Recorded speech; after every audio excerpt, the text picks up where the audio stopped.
This is tips for busy people on how to keep your house clean, because I know you're busy, right? I'm busy, you're busy, we're all busy. I'm Morgan, I'm a bookkeeper and I do organizations videos. Definitely give this video a thumbs up. Please subscribe to my channel down below. So my first tip for having a clean home is have less stuff. You've probably been hearing this from a lot of different places, but really the number one thing that people notice when they come to my house, they think it's clean, but it's really just because I don't have tons of stuff. I don't have stuff out on the counters. I don't have a lot of heavy furniture with little knickknacks. I just, have couches and chairs, and I have a lot of art on the walls, but that's about it. My next tip is clean things as you go. When you come home from being out, put your coat away right away. Put your purse right where it goes the first time. Don't just set it on the counter, because then you're just gonna have to clean it off the counter later. Same with the dishes. As much as you can, try to just clean up the dishes after breakfast, put them in the dishwasher. After lunch, put them away. Don't leave dishes sitting in your sink, because really, when I was learning about sleep, there was this book that said sleep begets sleep.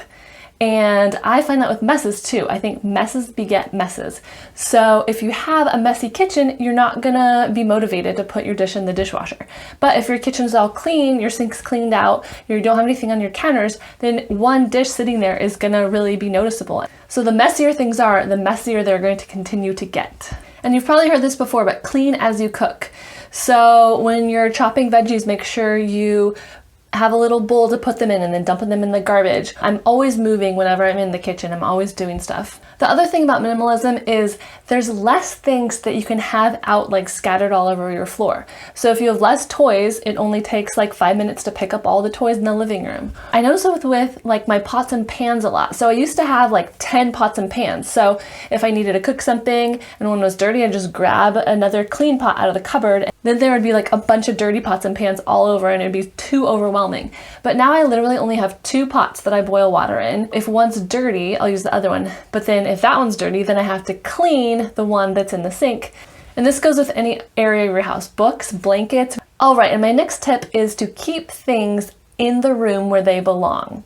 So a lot of it pertains to my kids. For example, they like to build forts right now. So when they're building a fort, they can use all the pillows and blankets in the living room, and they can build a cool fort with that, but they can't bring pillows from every area of the house and all the blankets from their beds and everywhere and have this huge mess in the living room, because then it's just way too overwhelming for them to clean up, and then, they're mad about cleaning, and then I'm mad that they made a mess, and it's just a mess, literally and figuratively.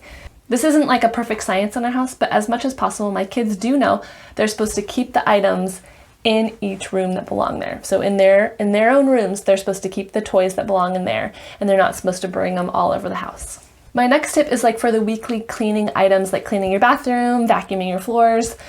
Don't wait until it gets dire in order to do it. So I know some people have cleaning schedules. I don't actually have like a strict cleaning schedule. Some people are like, I clean the bathrooms every Monday and I vacuum every Tuesday and I mop every Thursday.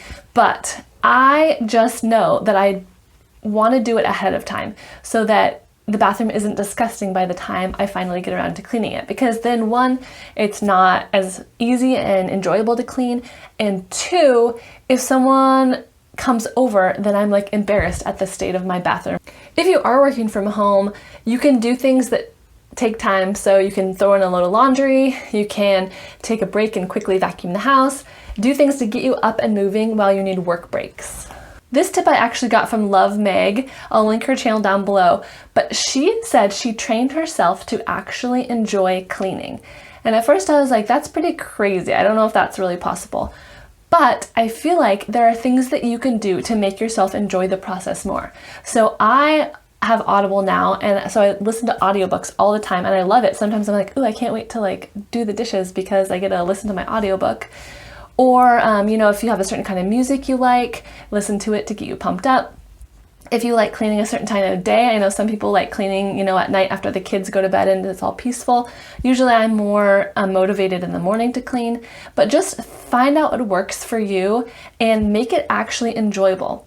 And I feel like this tip has actually helped me in other areas of my life, because so much of our motivation is mental. So for instance, working out, I was always like, oh, I hate working out. I never want to work out.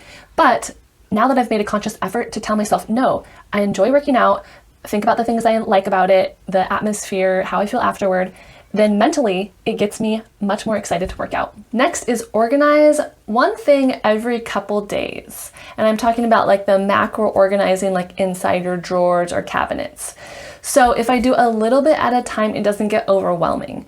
And it'll just take like literally like 5 to 10 minutes to take everything out of a drawer, get rid of the stuff you don't need, and put it back in an organized way. I have gone through my whole house in the past with the KonMari method, and that is really satisfying, but it does definitely take a lot of time. But now in order to maintain the organization, I can just do a little bit every couple days. My whole house isn't always organized, but at least I feel like little by little, it's not getting so out of control that it's overwhelming. And in my kitchen, I have like a little junk bin so that anything that doesn't have a home that I can't deal with right that second, I'll put into a bin. I avoid those things sitting on my counter. They're all in a place that's contained that I can deal with them at a later time. All right, and the last one is get the right tools to help you. I love my dishwasher. I try to run it in the evening so that in the morning we can unload it and then just stick things in it all day long. And I'm really in love with my cordless vacuum. It's a bit of an investment, but I'll link it down below. But this has really been a game changer for me, especially because now in my new house I have hardwood floors. So this vacuum goes on carpet or hardwoods. It's so easy just to grab and clean up messes quickly. I vacuum literally like 4 times as much as I used to just because I love this vacuum. And even my kids love to vacuum with this. I've never had a Roomba, but I could see that being awesome. So any tools that you have to make cleaning a little bit easier, maybe make yourself a cleaning tote or something that you can just carry around as you're cleaning the bathrooms and that type of thing. Anything you can do to make your life easier is going to make you more motivated to clean. Let me know in the comments any tips you have for getting your house clean when you're unmotivated. And my channel is really to talk to you who are busy, who are maybe working from home, possibly with a family, and I want to help you guys out, organize your business and your life. I would love it if you subscribe to my channel, give this video a thumbs up, and stick around for my next video. Thanks.